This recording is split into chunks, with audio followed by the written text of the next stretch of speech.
출애굽기 23장 14절 말씀 내용에 보면은 너는 매년 3번 내게 절기를 지킬지니라.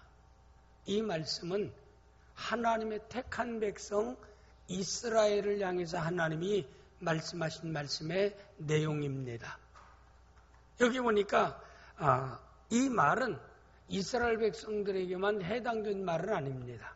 이게 성경의 성문화에서 기록된 것은 언제나 하나님의 택함을 받아 하나님의 백성된 오늘의 여러분과 저를 향해서 하나님이 오늘 또 말씀하는 말씀으로 우리가 아멘하고 그 말씀을 삶에 적용할 때에 하나님이 약속하신 귀한 은혜와 복이 우리에게도 주어질 줄을 믿습니다. 오늘 내용 가운데 보니까 3번 절기를 지킬지니라.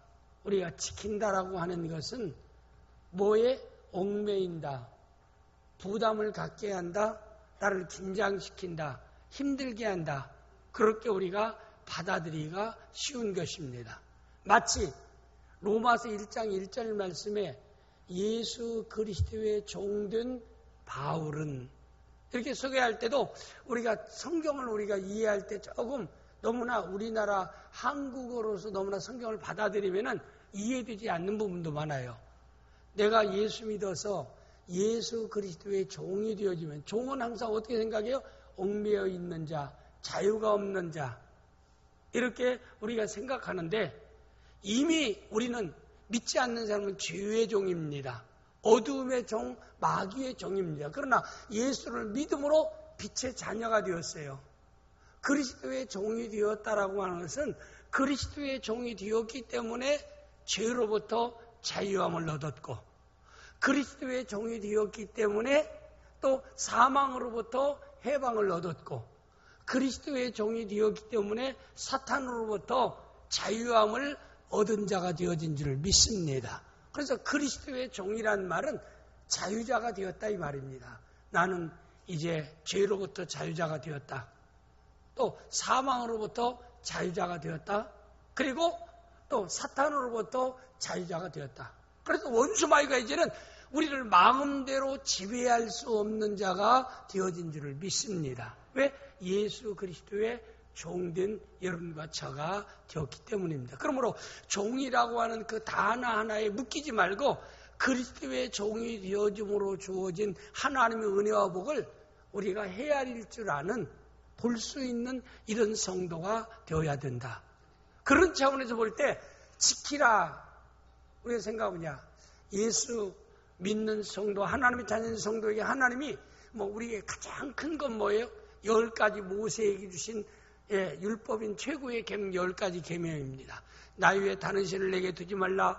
너를 위해 새긴 우상을 만들지 말라. 여호와 이름을 망령될 주의를 우리 안식일을 거룩히 지키라. 이게 하나님과의 관계 지켜야 할 계명들입니다. 또 대인 관계에서 지켜야 할 계명은 내 부모를 공경하라, 살인하지 말라, 간음하지 말라, 도적질하지 말라, 거짓 증거하지 말라, 탐내지 말라. 저는 지금 머리부분만 여러분에게 지금 다 말씀을 드린 거예요. 이게 10가지 우리 믿는 성도들이 이 땅에 살면서 삶의 기준으로 삼아야 할 하나님의 이 계명입니다. 10가지 기준입니다.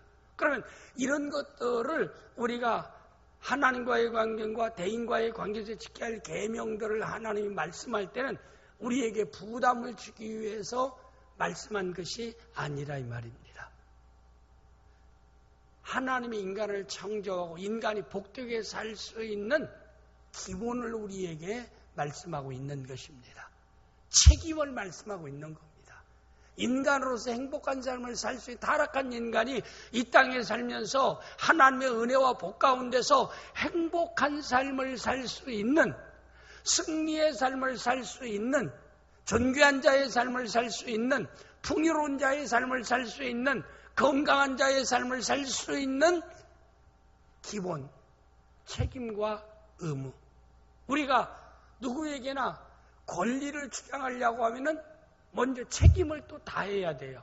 책임을 다하지 않는 권리는 따라오지 않습니다.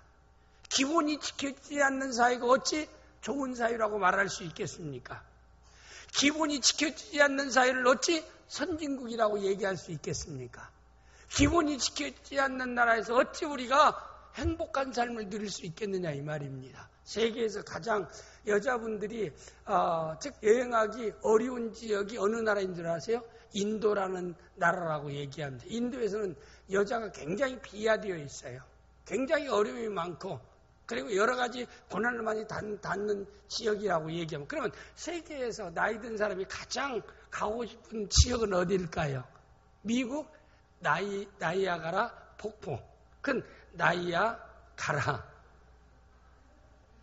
우리가 언뜻 생각할 때 지금도 무슨 뜻인가 모르고 멍청이 쳐다보는 사람도 있는데 그냥 한번 웃으라고 얘기한 겁니다. 하나님께서 우리에게 기본이라는 거 이거 참 우리에게 중요해요. 그렇기 때문에 성도가 행복한 삶을 살고 우리가 이 땅에서 복된 삶을 살기 위해서는 인간으로서 기본을 지켜야 한다. 그 기본이 뭐냐면 인간에게 행복한 삶을 살 수 있는 하나의 책임이 10가지 계명이라 이 말입니다. 너희 하나님 백성은 이 10가지 계명을 지켜야 한다. 그러면 10가지 계명만 있는 게 아니에요. 창세기에서 요한계시록까지 그 말씀의 계명들을 지키라는 계명을 보면은 613가지입니다. 613가지. 하라 하지 말라는 계명들. 그럼 이것을 가장 요약한 말씀은 예수님이 내가 너에게 간단하게 계명 하나를 내가 너에게 주노니. 그 계명은 뭐예요? 사랑하라라고 하는 계명입니다. 그러면은 사랑하는 사람이 되어지면은 하나님과의 관계 속에서 다 4가지 계명을 지킬 수 있어요. 하나님 사랑하면은 하나님의 다른 신을 섬기지 않습니다. 하나님 사랑하는 사람은 우상을 만들고 절하지 않습니다. 하나님을 사랑하는 사람은 여호와 하나님의 이름을 망령되이 일컫지 않습니다. 하나님 사랑하는 사람은 주의를 구별되게 성수합니다. 또 인간을 사랑하는 사람은 부모를 공경할 줄 압니다. 인간을 사랑하는 사람은 남을 살인하지 않습니다. 인간을 사랑하는 사람은 간음하지 않습니다. 인간을 사랑하는 사람은 거짓 증거하지 않고 탐내지 않게 되어집니다. 그렇기 때문에 우리 주님은 너희는 사랑하며 살아가라 라고 말씀하고 있는 것입니다. 우리 사랑하는 귀한 성도는 항상 하나님이 기도할 때 613가지를 다 내가 암기해서 그 계명대로 살아갈 수 있게 하여 주옵소서. 그렇게 기도할 필요 없어요. 하나님 사랑하며 살게 하옵소서. 하나님 사랑하게 하시고 이웃을 내 몸과 같이 사랑하며 살아갈 수 있게 하여 주옵소서. 사람이 사랑할 때 행복할 줄을 믿습니다. 여러분 누구를 사랑해 보세요. 마음이 기쁩니다. 마음이 즐거움이 옵니다. 마음에 평안함이 와요. 사랑 이꼬로 기쁨, 사랑 이꼬로 평안, 사랑 이꼬로 즐거움. 대신 내 마음에 증오를 가지고 보세요. 갖는 순간 그 증오가 증오하는 대상에게요 전달이 안 돼요. 내가 A라는 사람을 미워하고 증오하면은 A라는 사람을 미워하고 증오하는 것이 전달이 되면 좋겠는데 항상 내가 막 증오한다는 것을 그 사람에게 전달되는데 전달이 안 돼요. 전달이 안 돼. 그러면 증오하는 나는 증오할 이유가 있기 때문에 증오하고 미워할 이유가 있기 때문에 미워하는 거예요. 그렇잖아요. 우리가 정신 나간 사람 아니고 아니 아무나 내가 사랑하는 사람도 증오하고 미워하는 사람 없잖아요. 내가 정신적으로 육체적으로 생활적으로 뭔가 피해를 입었다는 것 때문에 고통을 당했다는 것 때문에 내가 마음속에 미움과 증오가 생겨. 그러면 그렇게 증오하고 미워하게 되면 벌써 내 마음에 기쁨이 떠납니다. 여러분 증오하며 살아보세요. 기쁨이 사라집니다. 내 마음속에 평안함이 사라져요. 그리고 어떤 일에요? 집중이 안 됩니다. 마음이 산란해가지고 아무 일도 못해요. 그리고 현명한 지혜가 막혀요. 분별력이 떨어져 버립니다. 이런 사람은 숙면할 수 있을까요? 딱 증오하는 마음을 갖고 지금 막 분한 가운데 있는데 잠을 자야지 하는데 5분 안에 잠들 수가 있을까요? 잠 못 자. 뒤척이면서 자다가도 자꾸 악몽에 시달리고 자꾸 깨고 숙면하지 못해요. 숙면하지 못하면 어떻게 돼요? 건강을 잃게 됩니다. 그리고 입맛도 떨어져요. 그리고 머리가 지끈지끈 아프기 시작합니다. 그렇잖아요. 내가 지금 증오의 대상을 통해서 내 마음속에 미움과 증오라고 하는 그런 이런 그 사람을 통해서 고통을 당했는데 또 내 자신을 또 결박하고 마는 거예요. 그건 누가 좋아요? 마귀가 좋아하는 거예요. 마귀는 계속해서 환경과 조건, 네가 피해 입었던 그걸 환경과 조건을 자꾸 생각나게 하고 그를 미워하고 그를 증오하라 자꾸 그래요. 그러나 내주하신 성령과 하나님은 사랑하라, 용서하라, 내가 너를 도우리라, 내가 너를 축복하리라, 네 손해본 것 내가 치워주리라. 우리에게 복을 주시는 분은 누구예요? 하나님입니다. 모든 것은 주님의 손에 달려 있습니다. 여러분, 어떤 부자가 내가 소출이 이렇게 많기 때문에 이젠 먹고 마시고 즐거워하자라고 스스로에게 얘기할 때 어리석은 자야, 오늘 밤에 내가 내 영혼을 도로 찾아가고 네 준비한 것이 누구의 것이 되겠느냐. 어떤 참 사업을 잘하는 사람, 오늘 이 도시에 가서 사업하고 나는 저 도시에 가서 사업하고 내가 내 목적하는 바를 이루며 살아가래. 어리석은 자야, 오늘 저녁에 내가 내 영혼을 찾으면 네가 이 도시 저 도시 돌아갈 수 있겠느냐. 모든 주권은 하나님이 가지고 있습니다. 제가 언제 매스컴을 통해서 내 마음속에 잊혀지지 않는 사건 하나가 있어요. 그 사건은 뭐냐면은 어떤 아이 아빠가 아이가 이제 돌 때가 돼가지고 그 음식 먹으러 돌 때에서 음식 먹으러 아이하고 같이 이제 그 엄마 아내하고 이 돌 당한 아이하고 또 친척하고 같이 이제 자가용을 타고 아파트에 나왔어요. 나와서 이제 가다 보니까 그래요. 여보, 기저귀를 좀 안 가져왔다. 그래, 차는 기저귀를 안 가졌으니까 기저귀를 당시에 차를 세워놓고 가지고 와달라. 그래가지고 이제 그 돌길도 지났습니다. 그런데 시간을 내서 그렇게 해놓고 아파트에서 나와가지고 막 출발해 식당으로 가려고 하다가 한 10m 가서 이제 차를 세워놓고 기저귀를 이제 남편이 들어갔어요. 근데 아파트 들어가는데 그 순간 위에서 고층에서 자살하는 사람이 있어요. 떨어져갖고 그대로 머리 맞아가지고 떨어진 사람은 중상, 부딪힌 사람은 직사. 참 생각할 때 그거 여러분 생각해 보세요. 이 사람이 어떤 특별한 잘못이 있느냐 이 말입니다. 근데 어디 시간이 어떻게 절묘하게 그렇게 맞을 수 있느냐 이 말입니다. 한 조금만 늦게 해서 앞으로 떨어지든가, 조금만 빨리 가서 뒤로 떨어지든가, 기저귀만 가지고 나와서 또 괜찮을까? 그 다른 날 또 식사했으면, 야, 이런 일이 한두 가지겠습니까? 그래서 이런 걸 난 작품사.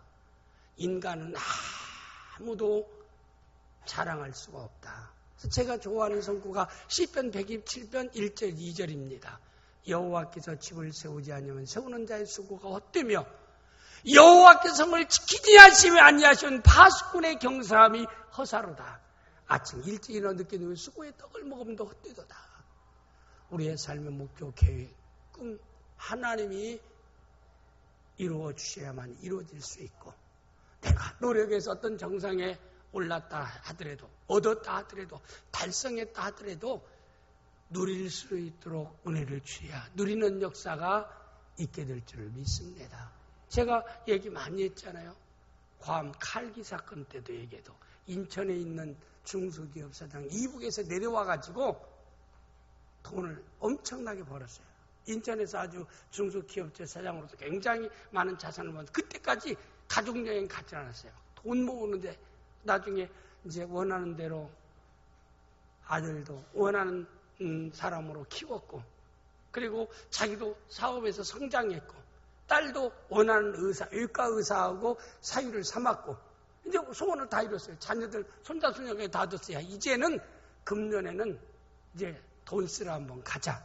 북한에서 그렇게 내려와갖고 수없이 해서 자녀 원하는 대로 다 이뤘어요. 그러니까 이제는 같이 즐겁게 한가득이 몽땅같이 괌으로 가자면서 칼을 예약하고 떠났어요. 근데 마침 떠나는 그날 여기까지 수술하고 있는 사유는 얘기했어요. 난 급한 수술이 잡혀가지고 못 가니까 오후 비행기로 갈 테니까 가족들이 먼저 가 있으라. 그리고 그 사람만 사유만 안 가고 갔는데 그 비행기가 괌에서 추락해서 한 사람도 살지 않고 전체 다 죽고 말았던 사건이 괌 칼 추락 사건이 있습니다. 그 사건 가운데 있는 일입니다. 이런 걸로 죽은 사람에 대해서 일일이 우리는 알아볼 수 없지만 왜 그냐면 그 사람이 엄청난 자산을 놓아두고 이걸 상속받을 사람이 마땅히 없는 거예요. 그러니까 북한에서 내려온 사돈네 팔촌들이 이제 들고 일어납니다. 야, 그든 우리 사돈네 팔촌이니까 우리한테도 그게 좀 유산이 오지 않겠느냐. 그러게 또 여기서 사위도 나도 이제 법적인 사유가 됐으니까 사유로서도 법적으로 그 유산을 받을 상속받을 사람이 아무도 없으니까. 그래가지고 이제 법정 싸움을 하는데 그래도 그 일가 의사가 나는 나에게 승소하면 난 이 사람을 다 사유에 환원하겠다 그랬어요. 그래서 승소의 결과는 어떻게 됐는가 제가 확인 안 해봐서 모르겠는데 그걸 제가 얘기하고 싶은 게 아니라 야, 이렇게 어떻게 사람이 그럴 수 있느냐 이 말입니다. 그럼 어떻게 그럴 수 있느냐는 일도 세상에는 일어납니다. 저는 이런 상황을 보면서 인간은 아무도 자만할 수가 없다. 인간의 모든 주권은 여호와 하나님이 주관하고 있는 줄을 믿습니다. 그래서 우리 귀한 성도들은 이 세상에 살면서 우리는 하나님께서 말씀하신 말씀을 지키며 살아갈 수 있는 성도들이 되어질 수 있기를 주님의 이름으로 축복합니다. 하나님이 하라 하지 말라는 모든 말씀은 나에게 부담을 주기 위해서 괴로움을 주기 위해서 주는 게 아니라 내가 너의 행복을 위해서 내가 너에게 말하는 것이다. 오늘 하나님께서 이스라엘 백성들이 1년에 3번씩 절기를 지키라고 하는 말씀도 마찬가지입니다. 지키라는 것을 우리가 또 맥주 감사절 지난주일에 또 봉투 다 나눠줬어요. 또 맥주 감사절 절기 감사금 해야겠다. 이걸 부담을 갖고 우리가 이렇게 참여하는 성도가 돼서는 안 됩니다. 이런 절기를 지킬 때 너희가 빈손으로 하나님께 나오지 말라. 이 말은 뭐예요? 우리가 하나님께 받은 바 은혜에 대해서 감사함으로 하나님 앞에 감사를 표시할 때, 믿음으로 헌금으로 표시할 때 내가 너에게 복을 주겠다라는 약속의 말씀입니다. 그러므로 성경에 여러분에게 말씀한 모든 말씀을 부담으로 듣지 말고 하라 하지 말라는 성경의 모든 말씀은 나에게 하나님이 복을 주시기 위해서 하시는 말씀으로 아멘하고 순종할 수 있는 성도가 되어질 수 있기를 주님의 이름으로 축복합니다. 하나님의 계명을 생각하면 우리는 항상 신명기 28장 1절에서 6절 말씀을 항상 우리는 마음에 담아야 됩니다. 하나님이 이렇게 하라 이렇게 하지 말라. 하나님이 사랑하라는 사랑의 말씀을 실천하면은 최고의 계명을 실천하면 내가 너에게 이런 복을 너에게 주겠다. 내가 내 하나님 여호와의 말씀을 삼가 듣고, 삼가란 말은 신중하게 듣고 무겁게 듣고 우리가 그냥 귀 넘어 듣지 말고 우리가 잘 듣고 내가 오늘 내게 명령하는 그 모든 명령을 지켜 행하면 내 하나님 여호와의 너를 세계 모든 민족에 뛰어나게 하실 것이라. 내가 내 하나님 여호와의 말씀을 청종하면 듣고 순종하면 이 모든 복이 내게 임하면 내게 이르리니 성읍에서도 복을 받고 들에서도 복을 받을 것이며 내 몸의 자녀와 내 토지의 수송과 내 짐승의 새끼와 우양의 새끼가 복을 받을 것이며 내 광주리와 떡반죽 그릇이 복을 받을 것이며 내가 들어와도 복을 받고 나가도 복을 받을 것입니다. 6절만 다 같이 한번 읽어보겠습니다. 시작. 내가 들어와도 복을 받고 나가도 복을 받을 것이니라. 하나님께서 우리에게 말씀하시는 말씀을 제가 부담으로 받아들이지 말라. 짐을 지우는 것으로 받아들이지 말라. 나에게 복을 주시기 위해서, 나의 행복한 삶을 보장해 주시기 위해서 우리에게 하나님이 말씀하시는 말씀으로 아멘하고 그 말씀을 지키는 성도가 되어야 될 줄을 믿습니다. 즐거움으로, 기쁜 마음으로 우리가 하나님 앞에 하나님 말씀에 순종하는 사람이 되면은 하나님께서 분명히 어디서든지 내가 언제든지 무엇을 하든지 내가 너에게 복을 주리라. 그뿐만 아니라 복을 따라가는 사람이 있고 복이 따라오는 사람이 있어요. 예를 들어서 내가 그림자를 잡기 위해서 가면 그림자는 자꾸 도망가지만 내가 빛을 향해서 나가면 그림자가 따라오는 것처럼 하나님 말씀을 듣고 기쁨과 즐거운 마음으로 순종하면 복이 따라오는 사람이 되리라고 말씀하고 있습니다. 우리 모든 오늘 예배에 참석한 모든 성도들은 하나님이 말씀하신 말씀을 듣고 순종함으로 복이 따라다니는 성도가 되어질 수 있기를 주님의 이름으로 축복합니다. 그러면 오늘 하나님이 절기를 통해서 너희가 출애굽기 23장 14절에 너는 매년 세 번 내게 절기를 지킬지니라 이렇게 말씀한 말씀의 내용은 뭐냐면은 세 절기는 첫째는 무교병을 먹는 유월절입니다. 두 번째는 맥주절이고 세 번째는 수장절, 장막절, 추감사절을 우리 주님이 지키라고 하나님의 택한 백성들에게 말씀했는데 유월절은 뭐예요? 무교 먹는 유월절은 애굽에서 하나님의 은혜로 구원받은 것에 대해서 너희가 그 구원받은 은혜를 잊지 말고 하나님께 감사하라. 이 감사의 절기입니다. 맥주절은 1년 중 첫 곡식을 거둔 후에 하나님의 은혜에 너희가 감사해서 감사함으로 이 절기를 네가 지켜라. 그 다음에 수장절은 1년 중 모든 곡식을 완전히 다 수확한 후에 1년 동안 베푼 은혜에 감사해서 또한 이 절기를 지키라 이렇게 말씀하고 있는 말씀의 내용입니다. 그러면 왜 하나님이 이 절기를 지키라고 말씀했을까요? 이것은 하나님께 받은 은혜를 망각하지 말고 잊지 말고 그 은혜를 날마다 감사하며 살아가는 성도가 되어야 한다라는 뜻에서 이 절기를 지키라고 그랬어요. 6월절, 무교는 6월절은 하나님의 특별한, 하나님께서 우리에게 베푼 은혜는 두 가지. 첫째는 특별한 은혜, 두 번째는 보통 은혜, 일반적인 은혜입니다. 특별한 은혜라는 건 뭐예요? 특정된 사람에게, 특별한 사람에게 베푸는 은혜인데 이게 뭐냐면 예수 그리스도를 믿어서 하나님의 자녀가 되고 예수 그리스도의 십자가의 보혈로 죄사함 받고 예수 그리스도 때문에 이 사망에서 자유함을 얻고 예수 그리스도 때문에 영생을 얻고 사탄으로부터 해방을 얻은 이 은혜가 특별한 은혜입니다.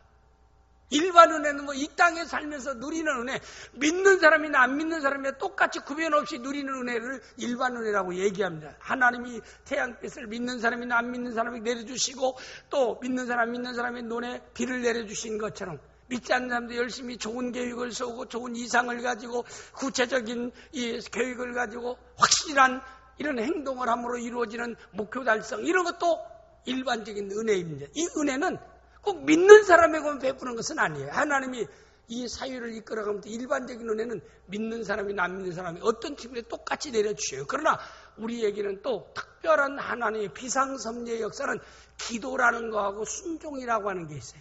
하나님의 약속을 믿고 순종하고 또 문제의 길을 위해서 기도하면은 하나님 일반 은혜 외에 또 다른 비상섭리의 역사로서 응답하시는 기적의 역사를 체험해 살아가는 성도가 되어질 수 있는 은혜가 있습니다. 그래서 이 세 가지 절기는 이 세 가지를 얘기하고 있는 거예요. 하나님의 특별한 6월절의 은혜는 뭐예요?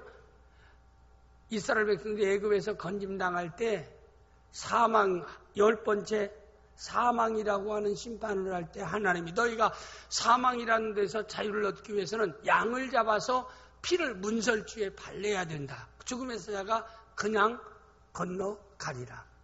그럼 하나님이 죽음은 사탄, 죽음은 죄 연관되어 있는 겁니다. 그렇기 때문에 죄와 사망과 사탄의 역사로부터 자유함을 얻기 위해서는 양의 피, 곧 세례 요한이 예수님을 향해서 세상 지위를 지어가는 하나님의 어린 양이라. 양의 문설주에 양의 피를 묻힌 사람은 사망에서 건짐을 받은 것처럼 오늘날도 십자가에 달려 돌아가신 예수 그리스도를 나의 구주로 나의 주님으로 신앙을 고백하는 사람은 죄사함을 얻고 아까 얘기한 대로 사망에서 해방을 얻고 사탄으로부터 자유를 얻고 영생의 귀한 복을 얻게 되어지는 줄 믿습니다. 우리는 그런 특별한 은혜를 받았어요. 물론 믿음을 통해서 우리가 특별한 은혜를 받았지만 그 믿음까지도 하나님이 우리에게 선물로 주신 것이라고 분명히 성경이 말씀하고 있어요. 에베소 2장 8절 9절 말씀 내용에 보면은 너희가 그 은혜를 인하여 믿음으로 말미암아 구원을 얻어 이것은 너희에게서 난 것이 아니요 하나님의 선물이라 그랬어요. 예수를 믿어서 구원받는 것, 하나님의 자녀가 되는 것, 죄사함 받는 것, 영생을 얻는 것, 사탄으로부터 해방을 얻는 이 놀라운 특별한 은혜는 믿음을 통해서 얻었는데 그 믿음까지도 하나님의 선물이라고 얘기했어요. 9절에 행위에서 난 것이 아니면 누구도 자랑하지 못하게 하며 내가 특별한 사람이기 때문에 특별한 은혜를 받았다 생각하지 말라. 내가 착한 사람이기 때문에, 내가 선한 삶을 살기 때문에, 내가 성실한 삶을 살기 때문에, 내가 이렇게 봉사와 헌신을 많이 했기 때문에 특별한 은혜를 주셨다고 너희가 자랑하지 말라. 하나님이 무조건적인 불강력적인 은혜로서 여러분과 저에게 선물로 믿음을 주신 줄을 믿습니다. 지구상에 70억이 살고 있어요. 그 가운데 다른 사람에게 믿음을 구원에 이르는 놀라운 특별한 은혜인 믿음을 선물로 주신 여러분과 저에게 주셨다는 거 얼마나 감사합니까? 그 은혜를 너희가 잊지 말고 이 6월절 절기를 통해서 하나님 앞에 잊지 말고 감사하며 살아가는 사람이 되라고 이 절기를 지키라고 말씀했고, 맥주절과 수상절은 이것은 일반적인 은혜입니다. 우리가 이 땅에 살면서 내가 현재 자유민주주의 국가에서 살 수 있다는 것도 감사하고, 미개한 아프리카나 미개한 어려운 환경과 지역에 태어나지 않고 그래도 자유대 안에 태어난 것, 이것도 감사하고, 또 이 시간에도 중환자실이나 병원에서 불치의 병으로 고통당하고 시한부 인생을 살면서 의사에게 생명의 연장을 위해서 구걸하는 많은 사람도 많은데, 연장을 위해서 간청하는 사람이 많은데 우리가 이렇게 건강하게 예비할 수 있는 것도 하나님의 은혜인 줄 믿습니다. 하나하나 우리가 생각하면 얼마나 감사할 조건, 이런 하나님이 일반적으로 너에게 베푼 은혜를 잊지 말고 이런 수장절을 지내고 맥주절을 지내면서 그 은혜를 잊지 말고 너희가 감사하는 사람이 되라. 6월절은 과거에 받은 은혜, 그리고 맥주절은 현재 하나님이 주시는 은혜, 그리고 수장절은 미래에 나에게 하나님이 주실 그 은혜를 사모하고 소망 가운데서 감사하는 사람이 되라 라고 해서 우리 주님이 하나님의 백성들에게 1년에 3차례씩 하나님의 특별한 은혜, 일반 은혜, 과거 은혜, 현재 은혜, 미래 은혜를 감사하며 살아가는 성도들이 될 것을 하나님이 뜻하는 바에서 이 절기를 지키라고 말씀했습니다. 우리 모든 성도들은 우리 삶 가운데 원망불평하지 마세요. 사탄이, 원망불평한 사람은 사탄에 완전히 아주 역사할 수 있도록 터전을 마련해 주는 겁니다. 도적이 들어와서 모든 걸 도적질하라고 문 열어놓은 거나 마찬가지예요. 그러나 감사하는 자에게는 원수마귀가 한 길로 돌아왔다 할지라도 7길로 물러가는 역사가 있게 될 줄을 믿습니다. 그래서 모든 삶에 날마다 원망불평보다는 감사하며 살아갈 수 있는 귀한 성도들이 되어지고, 이런 절기를 통해서 다시 한번 하나님의 특별한 일반 은혜를 다시 되새겨보면서 감사함으로 더 큰 감사의 조건이 여러분의 삶의 현장에 체험되고 간증될 수 있기를 주님의 이름으로 축복합니다. 기도하겠습니다.